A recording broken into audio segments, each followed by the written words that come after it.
কি যে হইলো পেটের মধ্যে কাল কি খাইলাম পেটের মধ্যে তামাম গুড়মি করতেছে হাগাও হয় না খালি পুকাম নাই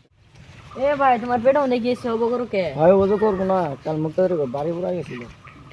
তিনটে জিনিস আছিল দুটো ছাগল একটা কুত্তে হ্যাঁ সত্যি উড়াই খেলা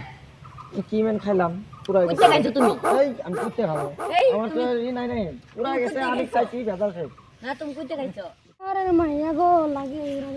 মুক্তাদের করে কুত্তে হারাইছে আমার খুঁজে গেলো আমার 500 টাকা দিব আইডিয়ার দি কাজ করি এবার তোর কি হয়েছে কি আর হয়েছে কালকে খাইছি ভালো মতন সেই সব কুত্তে গেছে না ছাগল গেছে কিন্তু কোনটাই খাওয়া নাই কিন্তু মুক্তাদের করে আমার বলে কুত্তে আরে জাম শুনছি তুই টাকা কাম যাই গে ওরা খাবার আছে ঘরটা তো পুরা গেল কত বস্তু আছিল আধা বস্তু পড়লো আর আধা বস্তু থাকলো দুটা ছাগল আছিল একটা কুত্তে আছিল গো ছাগল দুটা আছে কুত্তে যে হারাইলো এখন তুই পাইলাম না কুত্তে এটা দেন কোনো পামু এ কাহা ক তোমার কুত্তে তোমার কুত্তে আছে না হ্যাঁ এই মোগলা ভাই খাইলাই দিছে এই কষ্টটা কি মানুষে কুত্তে খাবো ও দেখে নাই তো ভাবছে ছাগল ছাগল বলে খাইল দিছে এই কই কই কই কই ওই দেখলাম এই উত্তরে দেখলাম আরে শেষ করছে এই তোর বলে বাইন দেবি কেন ওর ধরে নিয়ে যা সব যা